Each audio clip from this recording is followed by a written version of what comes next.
একটা প্রশ্ন ছুড়ে দিতে চাই আপনাদের, আপনারা এটাকে হেডিংও করতে পারেন। ইউনূস সাহেবের গং আলী রিয়াজেরা মুক্তিযুদ্ধে কোথায় ছিলেন? তারা কি আদৌ মুক্তিযুদ্ধ করেছেন? 24-এর গণ অভ্যুত্থানের কথা বলবেন, সেখানে কি ইউনূস সাহেব সহযোগিতা করেছেন? সেখানে কি আপনার কই আলী রিয়াজ ছিলেন? আসিফ নজরুল ছিলেন, আসিফ নজরুল ছিলেন। কিন্তু আমরা যখন আলী রিয়াজ সাহেবকে আপনার মূলনীতিটা, 4টা মূলনীতি থাকবে সংবিধানে, বাকিটা যতটুকু আমাদের সাধ্য আছে আমরা করব। বাকি যে আপনার ইয়েগুলো দরকার, সংশোধনের দরকার, সেটা নির্বাচিত পার্লামেন্ট আসবে, সে পার্লামেন্টে হবে। কিন্তু নির্মম পরিহাস, আলী রিয়াজ সাহেব আমাদের কথা রাখলেন না। আপনারা দেখেন, যারা আপনার ডেলি ওখানে যে খাওয়া দাওয়া করে এবং সেখানে একটা আসরের মতো হয়েছে, আলী রিয়াজের আসর, ওইটাকে আমি মনে করি আলী রিয়াজের আসরে এই যে দৈনিক লক্ষ লক্ষ টাকা খরচ করে খাওয়া দাওয়া করাইতেছেন, কারা এরা? আপনারা যদি দেখেন, হাতে গোনা রাজপথের 5-7 জন লোক আপনার সেখানে মধ্যে আছে যারা রাজনীতি এবং দেশ জাতিকে নিয়ে কথা বলেন। আর বাকি এলাকায় আপনারা দেখছেন কিনা, আপনাদের এই ফুটেজের মধ্যে আছে কিনা তাদের ছবি, আমাদের সন্দেহ আছে।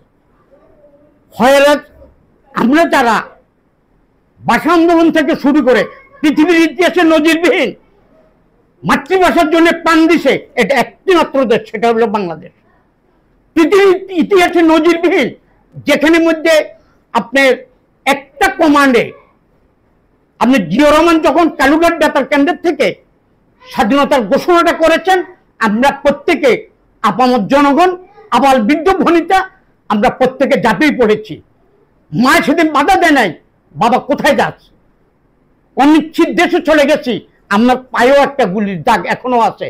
আমরা যুদ্ধরত মুক্তিযোদ্ধা, কিন্তু আপনারা দেখছেন ভাগ্যের কি নির্মম পরিহাস, যারা মুক্তিযুদ্ধের দাবিদার তারা আমাদের মুক্তিযুদ্ধটাকে রাজাকার আল বদর আল শামসের কাছে বিক্রি করেছে, সার্টিফিকেট বিক্রি করেছে।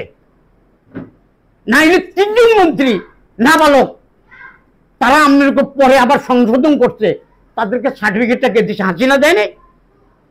এই ধরনের আপনি বৈষম্য বিরোধী যে উপদেষ্টারা এখন বসে আছেন এবং এই সংস্কার কমিশন, আলী রিয়াজ সহ, আমরা ডক্টর ইউনূস সহ, হয় ভোট দিবেন ডিসেম্বরে, ভোট দিয়ে কেটে পড়েন, নাইলে কিন্তু 2বার আন্দোলনে হাসিনার মতো শক্তিশালী ক্ষমতাশীল আপনার লেডি এই দেশ থেকে, এই দেশে থাকতে পারে নাই। আপনার পরিণতি হচ্ছে ভয়াবহ। এটা গণতান্ত্রিক বামক্ষ চায় না। তাই আমি গণতান্ত্রিক বামক্ষ রাজপথে থাকবে। আগামী কত তারিখ? আগামী 15 তারিখে আমরা প্রেস ক্লাবের সামনে একটা সমাবেশ করব। আপনার সাংবাদিক বন্ধুরা, আপনাদের প্রত্যেককে আমরা দাওয়াত দিলাম, আপনারা আমন্ত্রিত হলেন। আপনারা অন্তত 15 তারিখে প্রেস ক্লাবের সামনে আমাদের মুক্ত আর আলোচনা, আপনারা সেখানের মধ্যে উপস্থিত হবেন, এই আশাবাদ ব্যক্ত করে। আপনারা কষ্ট করে এসেছেন, আপনাদেরকে আপ্যায়নও করতে পারলাম না আমাদের এখানের মধ্যে, আপনাদেরকে এখনো আমরা বুঝে আসতে পারিনি। আপনাদেরকে আমাদের জোট এবং আমার দল, বাংলাদেশের সমবায় দলের পক্ষ থেকে আপনাদেরকে অভিনন্দন জানাই এবং আপনাদের সুস্বাস্থ্য দীর্ঘায়ু কামনা করে আজকের এই সভা এখানে সমাপ্তি করলাম। ধন্যবাদ সবাইকে।